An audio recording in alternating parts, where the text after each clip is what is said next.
Oke, halo teman-teman semuanya, selamat pagi ya. Jadi hari ini aku ini buat video mengenai sebenarnya ini udah termasuk session kemarin. Kita bahas yang non-current liabilities yang bonds payable. Cuma karena aku merasa penjelasan aku kemarin itu kurang ya, dan mungkin di kalian pun juga ada yang nggak paham dan ada yang kurang paham. Jadi untuk menembus kesalahan aku membuat ulang untuk penjelasan mengenai si non-current liabilities. Nah, sebelum aku mulai, di sini aku mau memberitahu bahwa di problem 5 ini ada ralat ya, teman-teman. Di problem 5 sama di problem 4 ini tuh ada ralat. Tapi karena yang mau aku bahas problem 5, jadi aku kasih taunya yang ada ralatnya di problem 5 dulu ya. Jadi kalau di problem 5 ini ada ralatnya, di bagian Mia Corporation ini menerbitkan obligasi pada 1 Juni. Ya, jadi ralatnya itu obligasi yang diterbitkannya adalah pada tanggal 1 Juni. Pada tanggal 1 Juni 2022. Jadi yang pertama mau aku bahas di problem 5, dan sebelum kita masuk juga, aku mau mengulas lagi. Jadi seperti yang sudah aku jelaskan pada waktu di kelas ya, perbedaan bonds payable di Inter 1 sama di AD2 itu, kalau di AD2, bonds yang kalian terbitkan dan bonds yang kalian bayarkan itu tanggalnya itu sama. Nah, jadi kalau misalnya tanggalnya sama, otomatis kan kalian pasti pada saat membuat jurnal penerbitan, kalian akan menggunakan angka bonds carrying value yang di tanggal awal kan. Tapi karena di Inter 2-nya ini, bonds yang kita terbitkannya itu berada di antara tanggal pembayaran, ya di sini kan kita bayarnya itu di setiap 1 Mei sama 1 November. Sedangkan kita menerbitkannya itu di 1 Juni. Berarti kan itu di tengah-tengah ya, di tengah-tengah pada tanggal pembayaran, otomatis kita harus melakukan amortisasi dulu. Kenapa dilakukan amortisasi? Ya karena dari yang kita terbitkan ke yang kita bayarin itu kan udah ada berjalan kan. Kita bayar bunganya di tanggal 1 Mei dan kita menerbitkannya di 1 Juni. Berarti kan dari kita bayar di bulan Mei itu kan udah ada yang berjalan kan, sampai kita udah ada yang berjalan bunganya sampai kita menerbitkan si bond tersebut. Makanya harus dilakukan yang namanya amortisasi. Nanti pada saat kalian menerbitkan bondsnya, nominalnya itu berasal dari yang sudah kita amortisasi. Gitu. Ya, jadi kalian harus pahamin dulu ya perbedaannya tuh di situ. Jadi jangan langsung pakai angka yang di bonds carrying value yang di sini, tapi kita harus ngelakuin amortisasi dulu karena penerbitannya itu berada di tengah-tengah antara pembayaran. Tuh.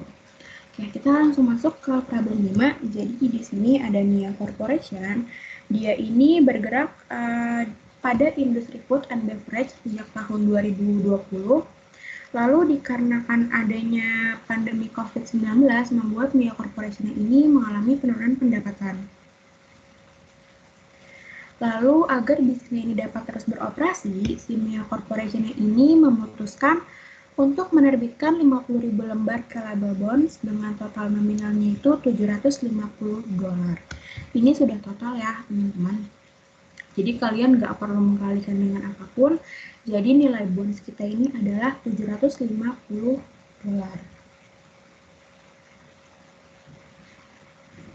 Oke. Kalau kalian mau cari nilai parnya, berarti kan dari 750 kalian bagi aja kan sama si lembarnya. Berarti kan parnya itu senilai 15. Oke, terus selanjutnya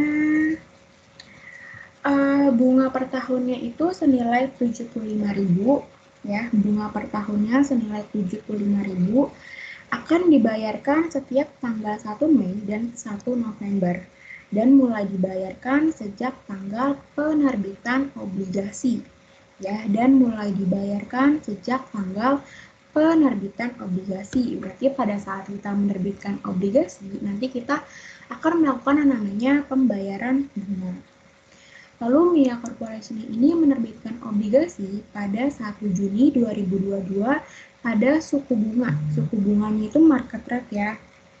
Market rate-nya itu 1,2 kali lebih tinggi dari coupon rate dan akan jatuh tempo pada 30 April 2025. Jadi,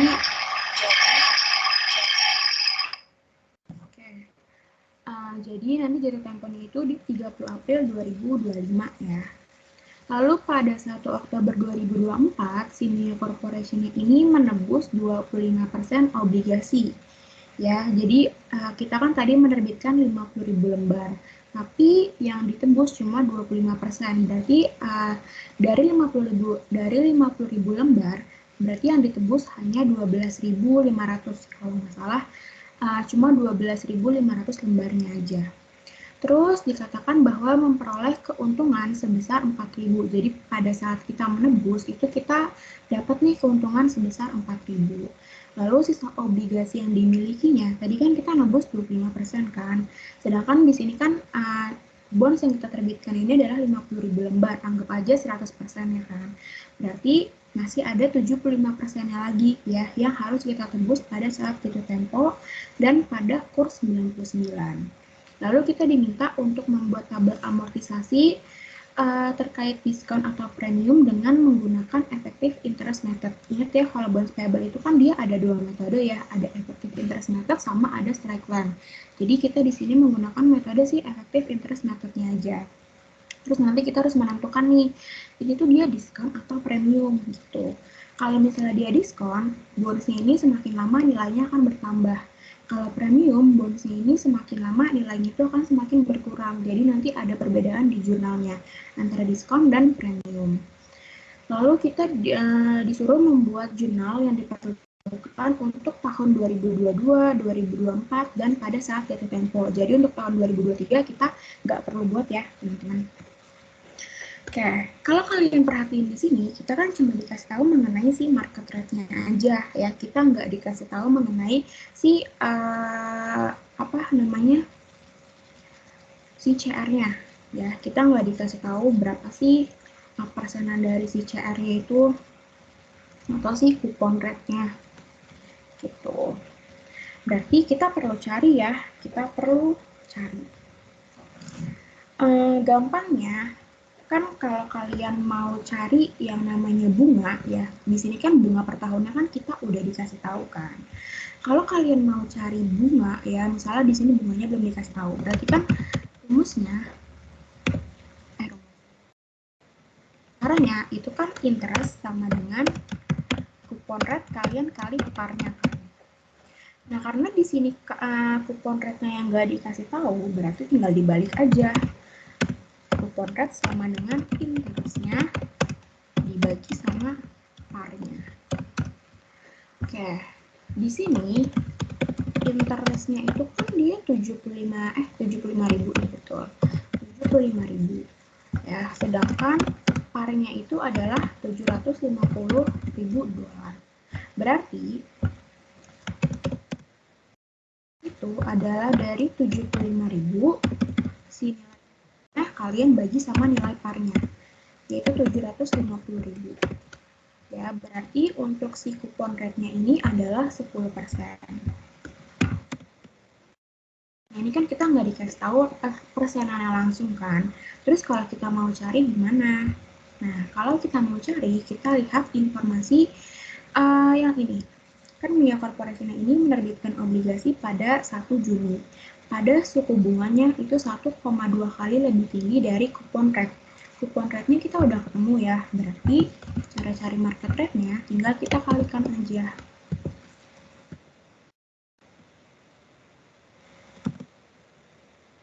Aduh, maaf kalau laptop aku agak-agak lemot.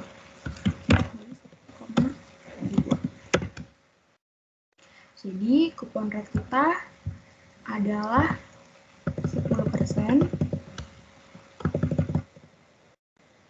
Market rate kita adalah 12%. Nah, setelah kalian menentukan yang namanya kupon rate dan market rate, pasti kan kalian harus cari tahu dong present value kalian itu berapa. Berapa sih present value dari bonds payable-nya? Nah, oke, kita cari. Jadi, kalau kalian mau menghitung present value, pasti kan kalian membutuhkan dua ini kan. Present value of principal dan present value dari si interest-nya. Kalau present value dari si prinsipalnya, angka yang kalian gunakan ada adalah nominal dari si bonds payable-nya itu. Nah, di sini nominal dari bonds payable kalian itu kan adalah 750.000 dolar. Ya, terus present value itu apa? Nah, di sini kan dikatakan ya bunganya ini per tahun 75.000.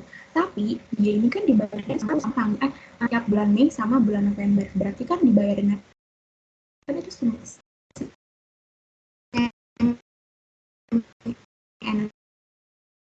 mengalikan sama 2 ya, karena bunganya ini adalah semi annually. Nah, selanjutnya kalian kan pasti diminta untuk menghitung yang namanya ini tuh namanya sebentar, ini tuh kalian harus cari ya PF-IVA ya, PF-IVA sama PF-IF gitu. Jadi kalian harus cari berapa si present value-nya dari principal sama si interest gitu. Kalau misal kalian kan offline ya, nanti pasti aku yakin nggak yakin sih, bukan yakin sih, kemungkinan karena kan kalian offline. Jadi kalau kalian nyari ini di kalkulator kan takutnya lama ya, terus bisa juga nggak akan ketemu gitu. Jadi kemungkinan ya, aku bilang kemungkinan ya, kemungkinan ini nanti mungkin dikasih tahu ya. Jadi nanti ada tuh tabelnya di kertas ujian. Coba aku belum dapet info sih. Jadi kalau kalian mau nyari untuk si prinsipalnya ini, 1 dibagi 1 ditambah sama 6% ya. Kenapa 6% di sini? Kalau kalian mau cari yang koma-komanya ini, kita pakainya itu dari coupon rate-nya. Kita pakainya itu dari market rate-nya. Ya, tapi dibagi sama 2 karena di sini kan semi annually ya, untuk bulan Mei sama bulan November. Jadi nanti dibagi sama 2 dulu. Terus pangkat sama 6. 6-nya ini dari mana? 6-nya ini ya, kita kan nerbitinnya di 1 Mei 2022 dan jatuh temponya itu ada di tahun 2025. Berarti kan ada 3 tahun kan. Tapi karena kita semi annually, berarti jangan dibagi, tapi dikali. Ya, untuk tahunnya itu dikali, berarti kita bayar itu selama 6 tahun. Tuh. Kok 6 tahun? 6 kali ya, dari 3 tahun itu kan berarti kita bayar 6 kali. Berarti nanti dikalinya sama 2, karena kita kan semi annually. Nah, untuk yang interestnya ini lumayan agak susah ya, makanya kalau misalnya di kalkulator tuh takutnya kan lama ya. Kemungkinan kalau misalnya kalau lab pinter baik kok, baik banget. Jadi aku yakin, enggak yakin deh, takut kamu gini. Kemungkinan pasti kalian akan dikasih tahu gitu. Tapi kalau misalnya nggak dikasih tahu ya rumusnya ini. Jadi beda ya sama prinsipal. Kalau prinsipal kan tadi dari 1 langsung dibagi kan. Kalau misalnya untuk si interest dari 1 nanti harus dikurangin dulu nih sama 1. Terus baru nanti dibagi. Jadi kalau interestnya itu 1 dikurang dulu nih. Ya kalau misalnya prinsipal kan langsung 1 dibagi gitu. Terus untuk dapetin nominal dari present value of principalnya ini tinggal kalian kalikan aja. Ya, dari nilainya dikalikan dengan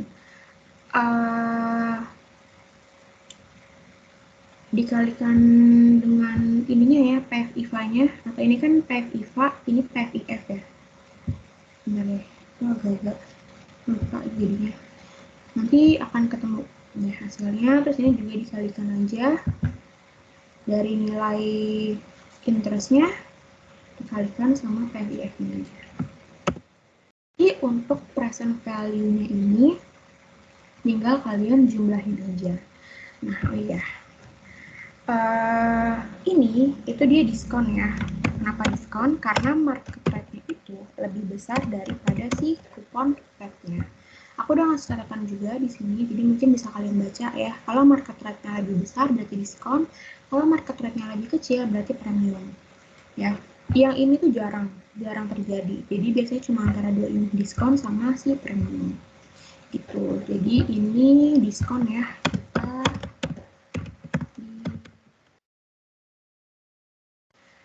Nah, untuk mencari schedule-nya masih sama ya, seperti yang di AD2, jadi aku nggak terlalu ngebahas banget. Jadi yang pertama, kita masukin dulu nilai present value-nya dari si bonds, yaitu kita ambil angkanya dari yang di sini. Terus, untuk interest paid-nya, kalian nggak perlu cari lagi, jadi kalian tinggal ambil aja dari interest yang akan kita bayarkan untuk di tahun tersebut. Untuk interest paid-nya ini kita menggunakan si coupon rate-nya ya, coupon rate-nya. Terus untuk si interest expense-nya kita menggunakan market rate dibagi sama 2 karena semi annually. Dua-duanya dibagi sama 2 karena semi annually.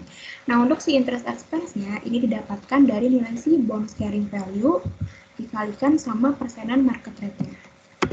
Ya. Terus untuk amortisasi itu dari nilai interest expense dikurang dengan nilai interest paid. Ya, atau bisa juga interest paid dikurang dengan interest expense. Cuma di sini aku udah biar nggak minus ya, jadi interest expense-nya aku kurang sama interest paid gitu. Terus untuk nilai dari bonus carrying value-nya, dari bonus carrying value yang awal nanti ditambah sama nilai amortisasi yang udah kita cari di bulan pembayaran berikutnya. Gitu. Jadi kan bulan pertama kita bayar nih di bulan Mei, pembayaran pertama. Terus pembayaran kedua kan di bulan November ya. Jadi bonus carrying value yang ada di bulan Mei nanti ditambahin sama nilai amortisasi di bulan November, nanti jadilah bonus carrying value untuk di bulan November. Nah, selanjutnya itu untuk interest paid sama ya nilainya, sampai jatuh tempo nilainya akan sama. Jadi yang beda cuma interest expense, amortisasi sama si bonus carrying value. Oke, mungkin aku jelasin sampai 1 Mei aja ya di 2023. Jadi untuk yang interest expense-nya dari bonus carrying value yang di bulan November ya, yang di sini nanti dikalikan sama persenannya. Untuk nilai amortisasi itu pengurangan dari interest expense dikurang dengan interest paid-nya. Untuk bonus carrying value-nya, untuk bonus carrying value yang bulan Mei 2023 berarti dari nilai bonus carrying value bulan November ditambah dengan nilai amortisasi. Ingat ya, kalau kita, ini kan kita diskon ya, kalau diskon, bonus carrying value-nya itu setiap tahun nilainya akan bertambah. Makanya nanti di jurnalnya untuk bonus payable-nya itu terletak di sisi D. Gitu. Oke, mungkin ini kalian pasti udah bisa lah ya. Jadi yang ini nanti kalian pelajari sendiri. Jadi di sini yang mau aku bahas adalah pada saat kita melakukan amortisasi. Jadi seperti yang sudah aku bilang di awal, karena kita menerbitkannya itu di tengah-tengah tanggal kita pembayaran, berarti kan kita perlu melakukan amortisasi ya. Kita bayarnya itu di tanggal 1 Mei dan kita terbitinnya itu di 1 Juni. Dari yang kita bayar nih di bulan Mei, itu kan pasti udah ada berjalan dong bunganya. Kita pertama udah bayar bunga, terus kedua kita mau nerbitin, ya berarti kan udah ada berjalan bunganya gitu. Makanya perlu kita lakukan yang namanya amortisasi. Gitu. Berarti pertama carrying value di 1 Mei. Di 1 Mei 2022 ya. Ini pada saat kita melakukan pembayaran.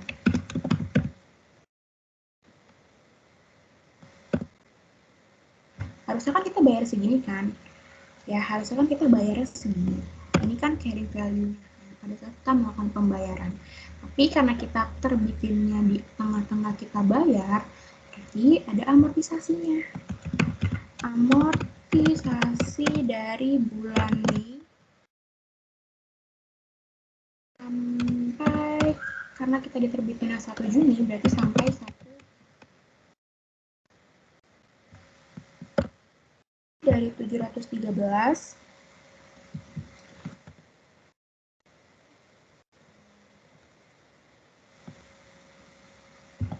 Nah, gini, kita kan melakukan pembayaran 2 kali ya, di bulan Mei sama di bulan November. Gitu. Semoga kalian ngerti ya. Nah, bonusnya ini itu kan diterbitkan di tanggal 1 Juni. Ya, yang tadi aku udah bilang, tapi kita ngelakuin pembayarannya itu di bulan Mei. Ya, kita melakukan pembayaran awal di bulan Mei, gitu.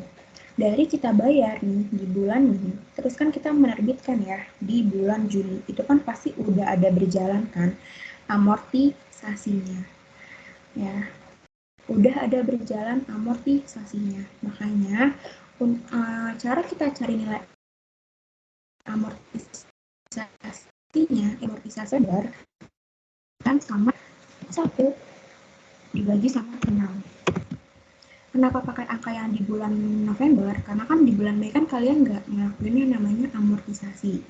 Ya, orang baru diterbitin Mei kok kalian ngelakuin amortisasi sih? Berarti kan kalian pakai angkanya itu yang ada di bulan November gitu. Ya, jadi kan dari Mei ke Juni itu kan udah ada berjalan ya amortisasinya. Makanya kita perlu hitung nih supaya kita tahu realnya yang kita terbitkannya itu sebenarnya berapa gitu. Jadi nanti pada saat kalian melakukan amortisasi, kalian pakai angkanya ini di bulan November.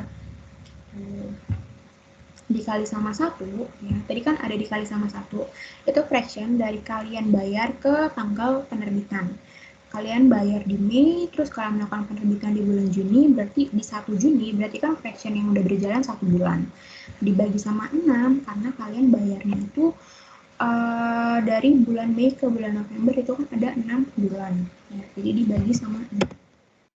Berarti carrying value untuk di 1 Juni 22, nah ini realnya yang terjadi sebenarnya.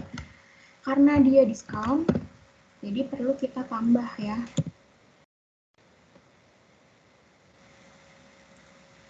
Jadi nanti dari nilai carrying value yang di bulan Mei ditambah dengan amortisasinya. Ya, kalau itu ditambah. Kalau dia premium ya berarti dikurang, gitu ya. Oke, lanjut ke jurnal. Bismillah, semoga semoga kalian paham ya sama penjelasan aku di jurnal dan semoga aku nggak blunder lagi. Oke, kita mulai untuk di 1 Juni 2022. Ntar aku kan on mic ya dari tadi. Oke.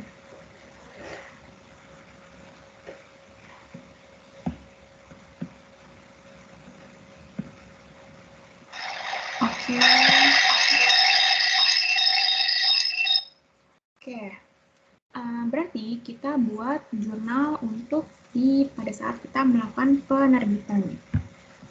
Kalau jurnal penerbitan gampang ya, apalagi kalian pasti pada tahu. Cash pada bond payable. Uang kalian bertambah ya, uang perusahaannya bertambah dan bond payable pun bertambah. Berapa sih berarti angkanya? Nah, tadi kan aku udah bilang karena kita di sini itu yang kita terbitkannya itu di tengah-tengah tanggal pembayaran, berarti kan kita nggak boleh dong ambil angka yang di bond carrying value yang di sini, karena kan ada bunganya yang udah berjalan sampai tanggal penerbitan. Makanya angka yang kita pakai adalah angka setelah kita melakukan namanya amortisasi. Ya, jadi nominalnya jangan langsung kalian ambilan di sini ya, tapi kita pakai angka setelah kita melakukan namanya amortisasi.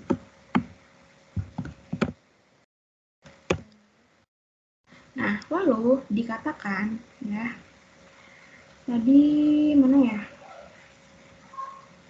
Nah, dibayarkan 1 Mei dan 1 November. Dan mulai dibayarkan bunga ya, kan bunga per tahun senilai 75.000 akan dibayarkan setiap tanggal 1 Mei dan 1 November. Dan mulai dibayarkan ya sejak tanggal penerbitan obligasi.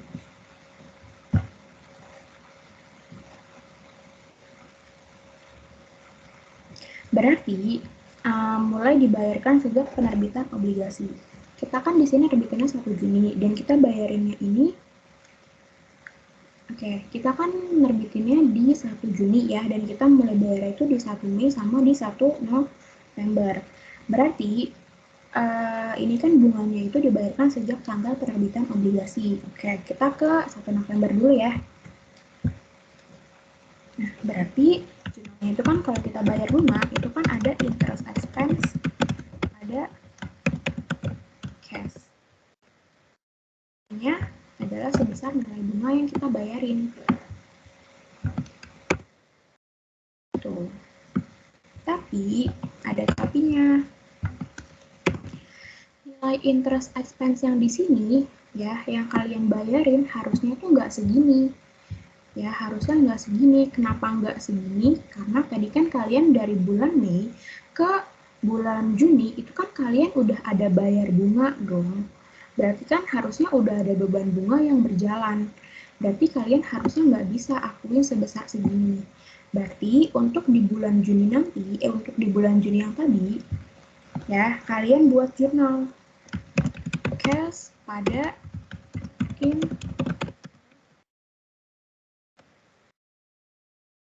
Kenapa sih kalian perlu buat jurnal ini?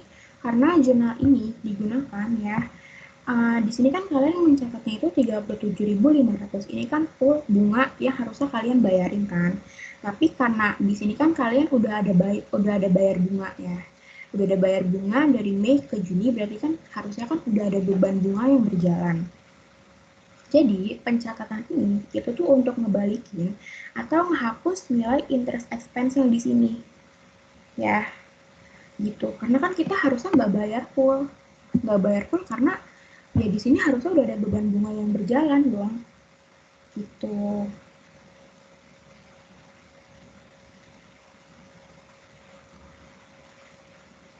Gitu ya. Jadi, nanti dari si 37.500 ini kalian kali 1 bagi 6. Satu, karena kan bunga yang udah berjalan kan dari bulan Mei ke bulan Juni. Ya berarti kan itu udah bisa kalian akui sebagai beban dong. Ya, segala sesuatu yang udah terjadi, segala sesuatu yang kalian keluarkan dan terjadi itu kan diakui sebagai beban ya. Gitu. Jadi dari bulan Mei ke dari kita yang bayarin nih di tanggal awal di bulan Mei itu kan kita nerbitin di 1 Juni ya, berarti kan udah berjalan ya bunganya, berarti udah ada yang bisa nih kalian akui sebagai beban bunga gitu. Jadi nilai yang di sini ini adalah nilai untuk kalian mau ngebalikin atau mau menghapus nilai si interest expense yang ada di sini karena harusnya kalian nggak bayar full tuh gitu ya. Nah terus selanjutnya ini kan untuk pembayaran bunga ya, ini kan nilai untuk pembayaran bunga. Dan selanjutnya kita mau menyesuaikan si amortisasi ya, untuk menyesuaikan si bunganya. Berarti interest expense bond payable. Nilainya dari nilai yang di 1 November 2022 kalian kali sama 5, kalian bagi sama 6.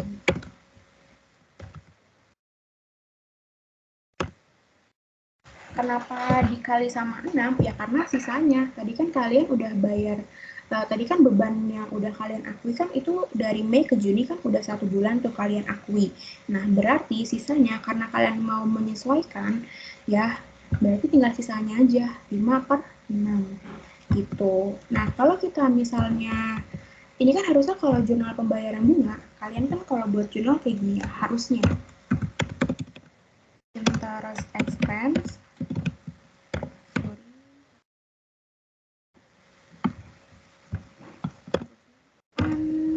di sini aja deh. Terus di sini ada bonus payable, ada cash.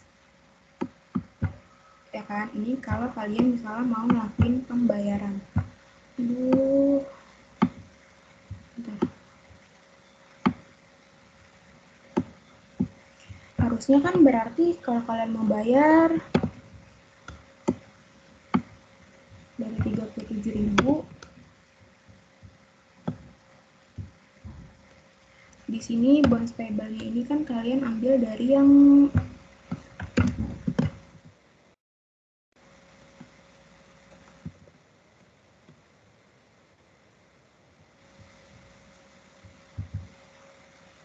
sorry.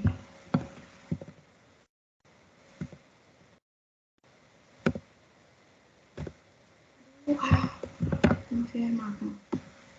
Dari yang ini,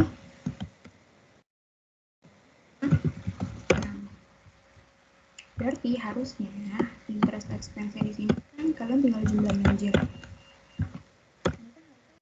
Kalau kayak gini, kalian buat jurnalnya, tapi khusus untuk setelah kalian penerbitan, kalian pecah.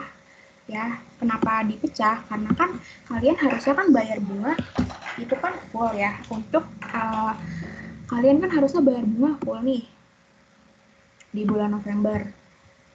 Tapi bukan bukan harusnya sih, sorry. Kalian kan normalnya itu kan CPP segini. Ya, normalnya. Tapi karena di sini kalian itu posisinya ngelakuin amortisasi, berarti kan kalian tadi harus ngebalikin dulu dong, harus menghapus nilai ini di bulan Juni. Ya, di bulan Juni. Berarti nanti ini jurnalnya nggak bisa kalian gabung kayak gini, jadi harus kalian pecah. Jadi kalian yang pertama ini kalian bayar bunganya dulu full, bayar bunga di sini, nanti nilainya ini untuk menghapus yang di sini, baru kalian buat untuk menyesuaikan si nilai amortisasi. Nah, tadi kan aku bilang, tadi aku udah sempat bilang nggak sih? Jadi kalau kenapa kalian buat ini, tadi kan kalian mau menghapus nilai interest expense yang di sini ya, supaya nanti kalau misalnya udah berjalan lagi nih, jadi pencatatannya itu nggak terlalu besar, gitu. Makanya kita harus balikin dulu, ya. Jadi nanti nilai interest expense itu nggak akan sebesar pas kalian bayar bunganya ini, gitu. Oke, aku buat accounts deh. Buat accounts. Di sini interest expense. Ingat interest expense, expense itu kalau bertambah di sisi D, berarti interest expense pertama kita itu senilai 37.500. Terus interest expense yang kedua di kredit ya. Nah, terus kalian kan tadi aku kalian kan kalau misalnya mau bayar bunga berarti kan harus menyesuaikan si amortisasinya juga dulu kan. Nah, makanya nanti nilai si interest expense yang ada di sini itu kalian ambil dari nilai bonds payable-nya. Ya, jadi bukan nilai interest expense-nya, karena kan kalau interest expense di sini itu kan adalah penjumlahan dari si bonds payable sama si nilai cash-nya kan, gitu. Jadi nilai bonds payable yang di sini itu kan sebagai beban bunganya udah berjalan, gitu. Jadi nilai interest expense akhirnya pasti nggak akan sebesar nilai interest paid-nya. Nah, ya kan? Jadi kan aku bilang ya, supaya pencatatannya itu atau nilai interest expense-nya itu nggak besar gitu. Jadi makanya kalian harus membuat jurnal ini supaya nanti nilai interest expense-nya itu tidak lebih besar dari bunga yang kalian bayarkan. Gitu ya, semoga kalian paham.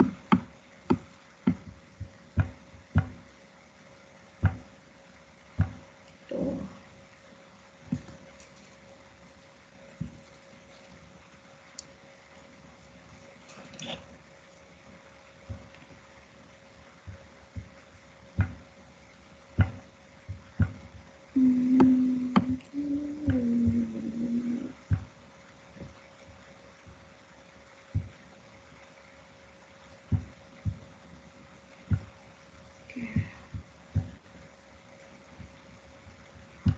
Jadi ini adalah nilai si interest expense-nya. Jadi kan nggak lebih besar kan dari bunga yang kalian bayarin gitu, atau beban bunga yang udah berjalan gitu. Nah, selanjutnya karena kita melakukan penerbitan di 1 Juni, terus kita ada bayar bunga pertama di 1 November, maka selanjutnya kita harus menyesuaikan. Di sini kita melakukan penyesuaian untuk si interest paid, interest expense, dan juga untuk si amortisasinya. Nah, jurnalnya adalah interest. Nah, terus ada bonus payable. Dan ada si interest payable. Nah, hutang utang bunga yang harus dibayarin nanti di 1 Mei. Makanya di sini ada interest payable. Ya, bonds payable nih dari tadi kan kita bonds payable di kredit ya. Ingat karena kita di sini posisinya adalah diskon. Bonus payable yang terjadi adalah diskon. Kalau diskon itu kan tadi nilainya itu kan semakin tahun akan bertambah. Berarti nanti nilai di jurnalnya untuk bonus payable-nya itu harus kalian tambahin ke sisi kredit. Ya, kalau payable atau liabilities itu kan kalau bertambah di sisi kredit. Gitu. Nah, nilainya adalah Nah, nilainya adalah dari si ini. Ya. Sama 2 dibagi sama 6. Nah, kenapa sih kok pakai angkanya yang di 1 Mei 2023? Ya, karena tadi kan kita ngelakuin pembayaran bunganya itu kan di 1 Mei sama di 1 November. Tapi tadi kita udah bayar kan, kita udah bayar bunga di 1 November. Berarti otomatis kan kita masih ada beban bunga yang harus kita bayarin nanti di bulan Mei 2023. Gitu. Jadi, berarti yang di bulan Mei 2023 ini, ya, itu kan ada beban dari bulan lalu, di bulan November. Makanya, perlu kita munculin, ya, harus kita adjust, dengan kita hitung fraction-nya itu dari bulan November. Gitu. Nah, kalian nggak bisa pakai angka yang interest expense yang di bulan ini, ya. Kalian nggak bisa pakai angka yang di bulan November 2022 ini. Kenapa nggak bisa? Ya karena kan tadi kalian kan udah pakai angkanya untuk di pembayaran. Kalian udah pakai angka untuk amortisasinya di nilai amortisasi ini. Terus tadi kalian udah pakai nilai interest expense-nya yang ada di interest paid-nya. Maka nanti kalian pakainya itu jangan pakai angka yang di 1 November lagi. Ya, jadi kalian pakai angkanya itu yang di 1 Mei 2023. Karena di Mei 2023 ini masih ada beban yang harus kalian bayar dari bulan November ini gitu. Jadi nanti kalian pakai angkanya dari bulan Mei. Untuk interest expense itu kita pakai angkanya dari interest expense ya. Nanti dikalikan 2 itu fraction dari bulan November ke bulan Desember. Kita kan di sini mau ngelakuin penyesuaian kan di bulan Desember. Nah, tadi kita bayarnya itu kan di bulan November. Berarti dari bulan November ke bulan Desember itu kan udah yang terpakai itu kan ada 2 bulannya. Ya, bukan terpakai sih, maksudnya udah terjadi itu ada 2 bulan. Gitu. Nah, untuk nilai bonds payable-nya itu kita ambil dari nilai amortisasinya. Dikali sama 2 dibagi sama 6. Untuk interest payable-nya itu kita ambil dari interest paid-nya. Ya, bunga yang harus kita bayarinnya itu berarti nanti berapa gitu untuk di tahun depan di bulan Oke. Untuk 2022 udah selesai, berarti kita lanjut ke 2024. Ingat tadi 2023 itu kita nggak perlu bikin ya karena nggak diminta. Jadi kita cuma dimintanya untuk 2022, terus 2024 sama pada saat jatuh tempo.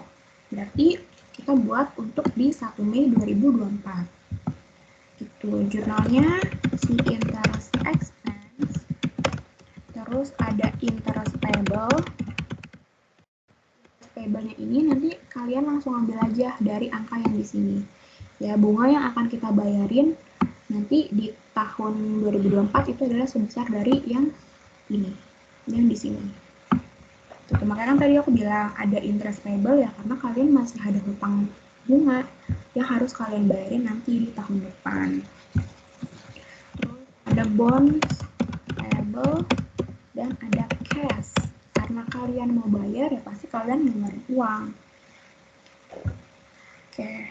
Terus nilai interest expense-nya itu adalah sebesar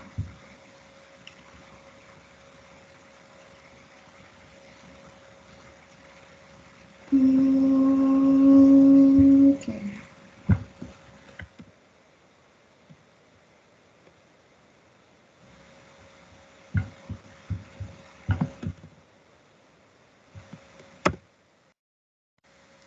benar deh. Oh, sorry. Dari kan di sini kita bayar.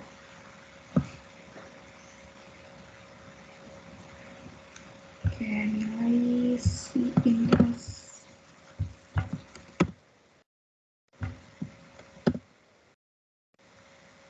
Oh ya Allah. Sorry.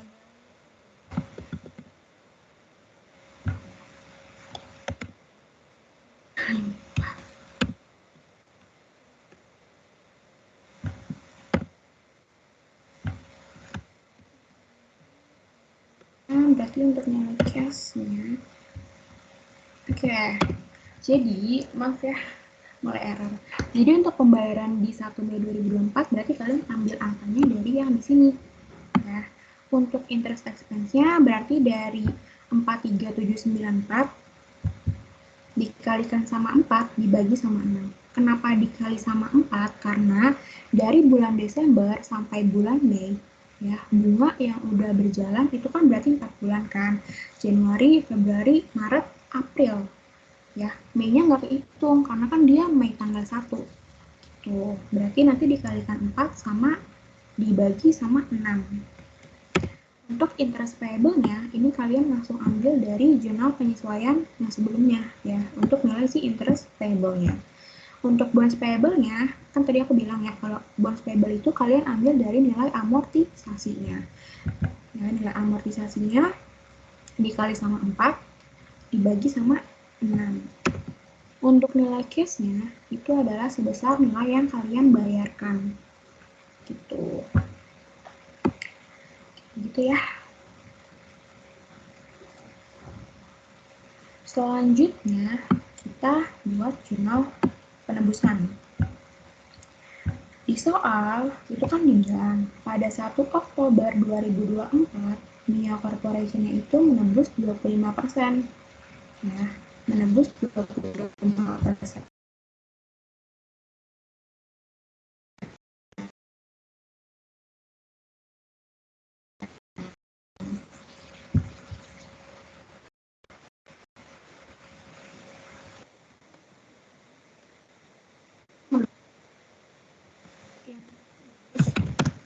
Itu 2%.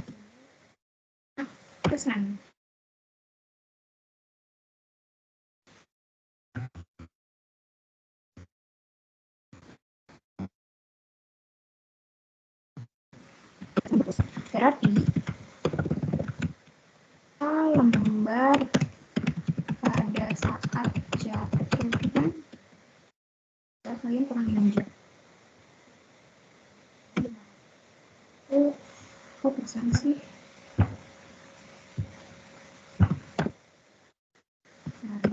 dari itu kan kisah lembarnya.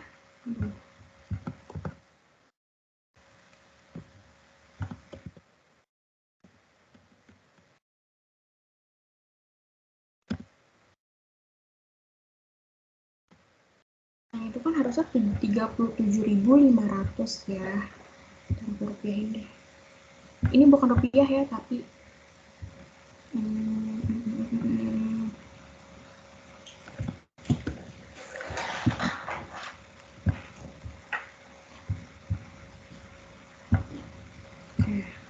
nah berarti persenannya itu yang harus kita tebus nanti adalah 75%. Terus kalau kita mau melakukan penebusan ya berarti kita harus membuat amortisasi dulu ya, berarti biar kita tahu nih carrying value-nya itu ya, atau nilai yang kita bayarin pada saat penebusannya itu berapa gitu. Nah, tapi pertama karena kita mau melakukan penebusan, kita buat jurnal untuk ngelakuin pembayarannya dulu ya. Interest expense, terus ada bonus payable, terus ada cash. 1 Oktober. Nah, dibagi sama 6. Terus 25%.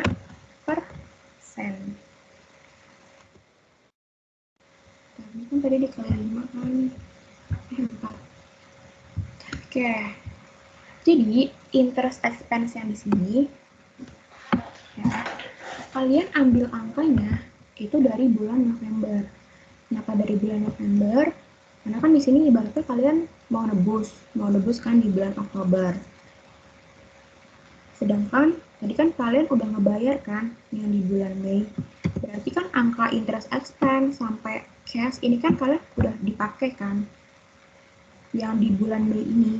Ya, ini kan kalian semuanya udah dipakai. Makanya karena kalian udah bayar, ya masa kalian mau ngambil angkanya dari yang di sini lagi? Masa kalian mau bayarnya double? Nggak boleh, masa nggak boleh double? Karena kan di sini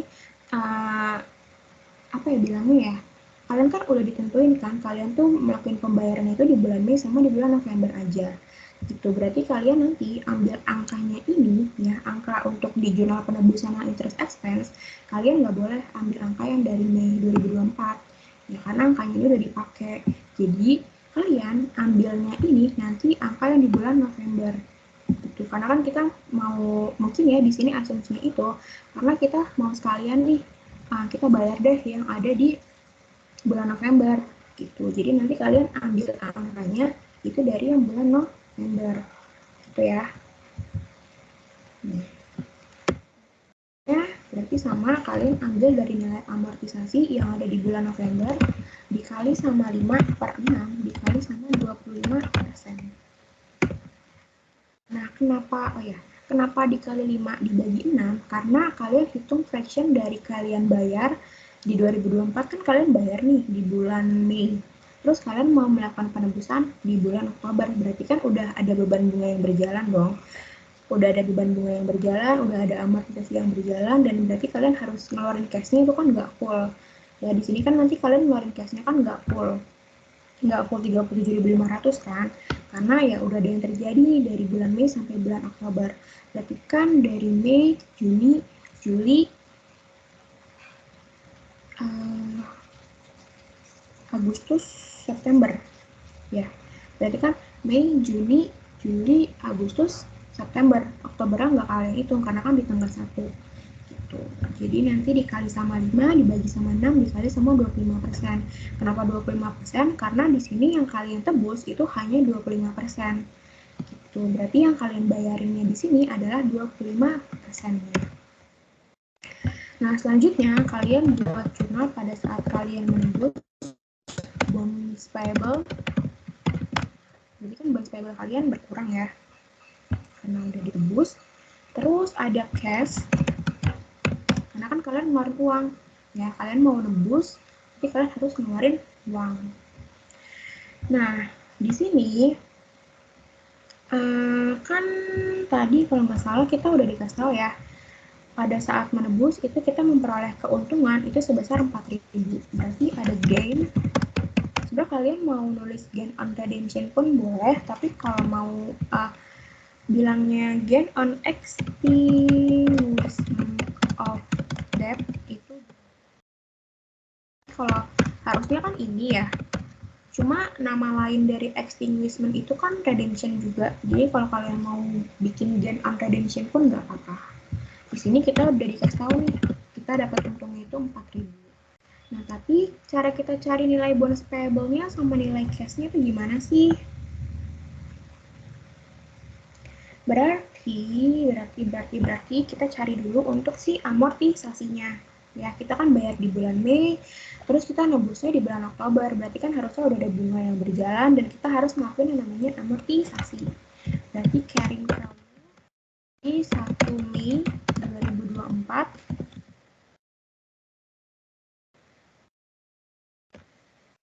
di 2024. Terus di sini kita menebusnya itu 25% ya.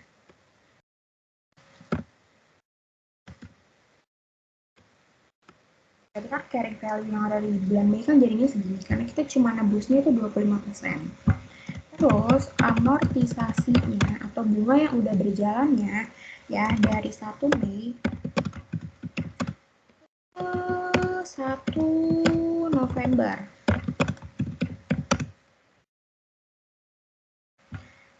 Kok November sih? Ke 1 Oktober. Berarti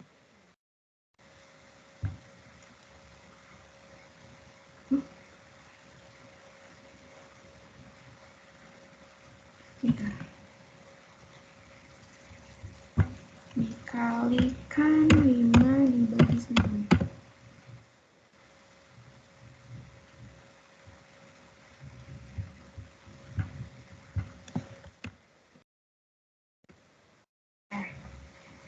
Di sini kalian ambil angkanya ini ya, yang dari bulan November ya, karena kan kita nggak boleh ambil dari bulan Mei karena udah dipakai angkanya. Jadi angka yang masih ada kan November. Nah, kita melakukan penembusan, terus bulan berikutnya kan kita mau bayar bunga kan di 1 November. Jadi mungkin di sini asumsinya ya kita pakai angkanya di bulan November. Untuk carrying value pada saat kalian melakukan penembusan di 4 ditambah ya teman-teman. Bonus payable kalian yang ditebus adalah senilai $185.453. Berarti cashnya itu tinggal aja. Kalau kalian menyari, itu berarti dari ini dikali 25%. Benar nggak?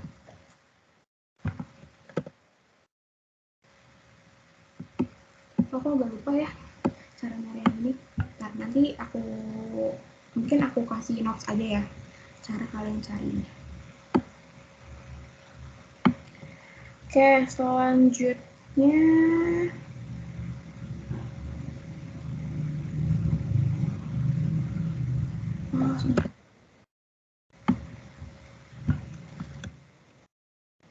sama 25% dikali sama 100.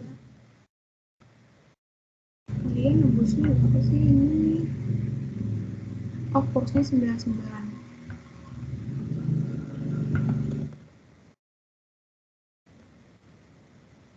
Dah. Dikali 25%.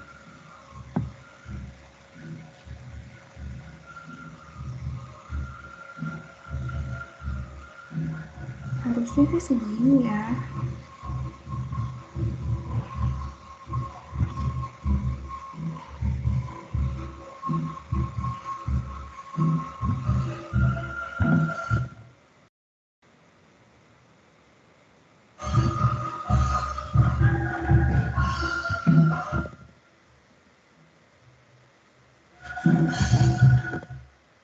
Ini aku kasih notes dah cara kalian mencarinya, karena sih ingat aku kalau mau cari ini ya berarti kan dari bonus carrying kita nih,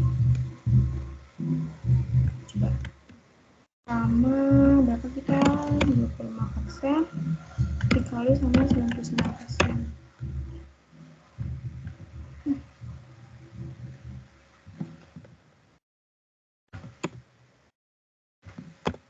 Ini ntar aja deh. Oke, sorry ya lupa. Oke, selanjutnya berarti kita habis nebus kita bayar. Di sini jurnal kita bayar di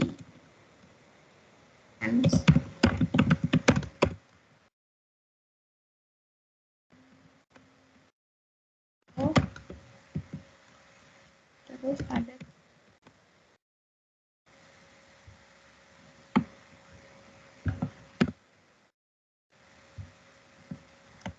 kan tadi kita udah nembus 25%. Jadi kalau kita mau bayar nih sekarang ya kita kalikan aja sama 75% sama sisanya yang belum kita bayar. Jadi kita cuma bayar itu sebesar sisanya aja dari yang tadi kita udah ngelakuin penembusan. Berarti untuk nilai bonus payable-nya dikali sama 75%, untuk nilai cash-nya dikali sama 75%. Gitu ya.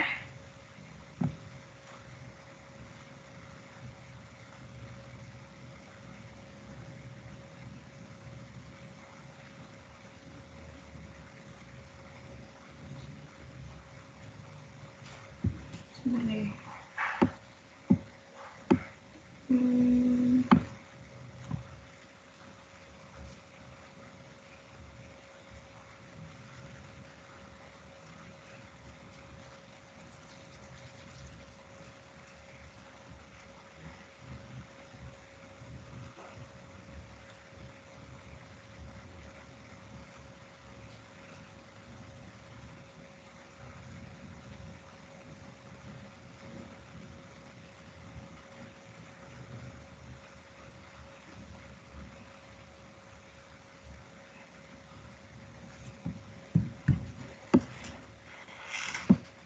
Oke, selanjutnya kita kita buat jurnal penyesuaian. Jurnal penyesuaiannya sama kayak sebelumnya, ada expense dan ada si interest variable.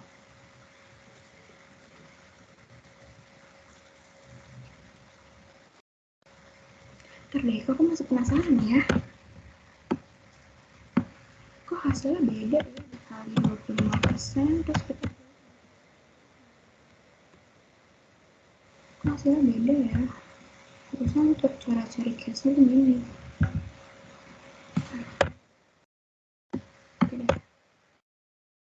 Oke, berarti bunganya kita jangan ambil dari yang bulan November, tapi kita ambil dari bulan Mei. Ya, kali sama, ada yang tahu berapa? Ya, fraction dari bulan November ke bulan Desember. 75% ya. Kenapa 75%? Karena sisa yang kita bayarinnya kan cuma 37.500 lembar kan. Berarti 37.500 lembarnya itu kan kalau kalian persenin, tinggal kalian bagi aja kan sama bonus yang kalian terbitkan, jadi persenannya adalah 75%. Tuh, yang kita 75% aja. Kali 2/6 dikali 75%. Untuk nilai interest payable-nya berarti dikali sama 2/6 dikali 75%. Gitu deh. Nah, ini kan udah nih 31 Desember 2024.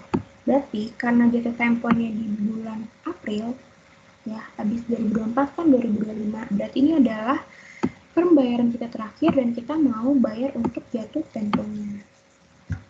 Berarti kalau kita mau bayar di bulan Mei itu kan ada interest expense, payable, terus ada sama ada cash. Ini berarti si interest expense-nya dikali sama 5 dibagi sama 6 dikali sama 75%.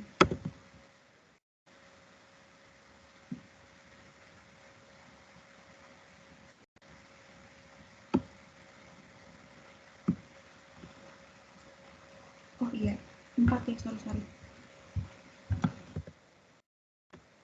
Interest expense-nya diambil dari angka interest expense di bulan Mei 2025 dikalikan sama 4. Kenapa 4? Karena fraction dari Januari ke Mei itu ada 4 bulan dibagi sama 6 dikali sama 75%. Untuk interest payable-nya comot aja. Kalau kalian apa ya, apa sih bilangnya, mungkin mau make sure, berarti dari ini kan di sini kan kita mau bayar bunga ya, berarti interest payable itu kita ambil dari si interest rate-nya, terus kita kali sama 4 dibagi sama 6 dikali sama 75%. Kok salah ya? Kalau kalian mau make sure harusnya ini sih.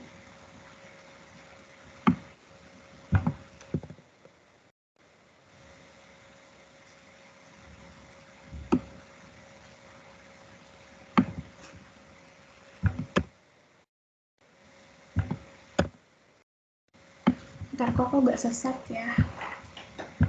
enggak. Aku lupa ini. Ya udah, berarti kalian bakal interest payable ya. Kalian tinggal ambil aja dari yang di sini. Gitu.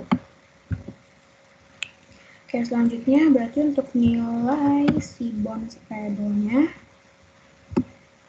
Nilai bonus payable-nya dikali sama 75%.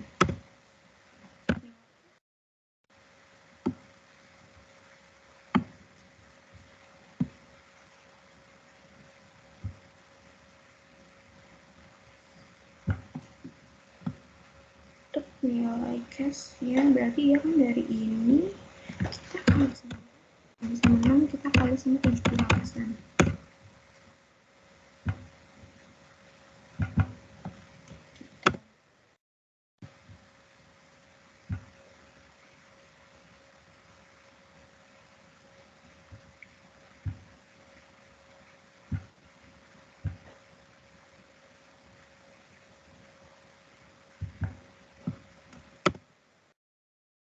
Oh, ya Allah.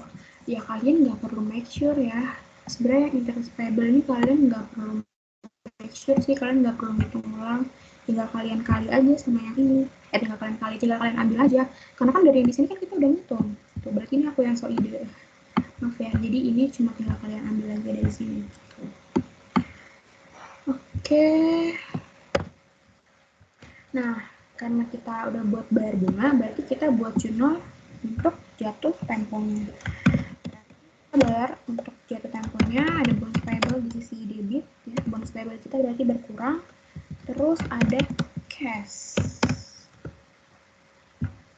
Nah, nilai cashnya ini dari nilai jatuh tempo, dari nilai nominal bonus carrying value yang di 2025 dikalikan sama sisa pembayaran dikali sama kursnya. Nah, harusnya cara yang ini itu sama. Bedanya karena kita nebusnya 25%,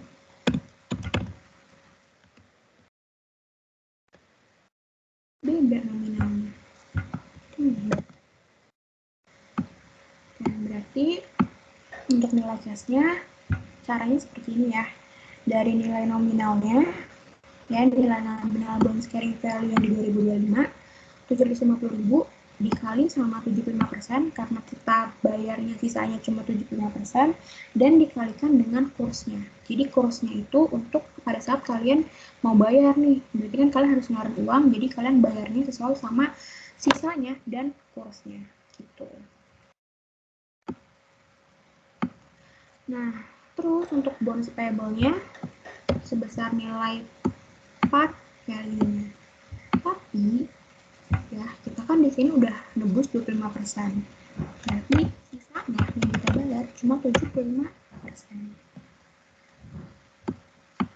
Bonus yang kita terbitkan sama cash yang kita keluarin itu kan lebih besar bonus yang kita terbitkan.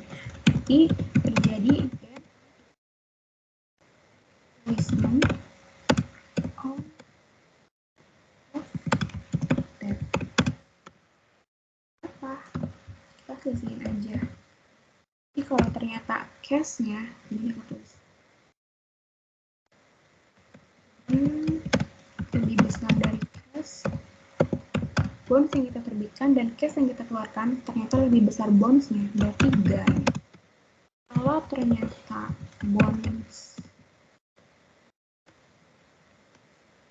berarti kita rugi ya, karena kan bonus yang kita terbitkannya aja misalnya bonus yang kita bayarin aja misalnya cuma 15.000, tapi bonus yang kita keluarin 16.000, ya rugi dong. Nah, berarti bonus gitu. Problem 5 sudah selesai. Untuk problem 5 sudah selesai. Dan sekarang kita ke problem 4. Oke, kayaknya aku buat 2 video aja ya. Mau napas dulu. Oke, jadi untuk problem 4 di video berikutnya.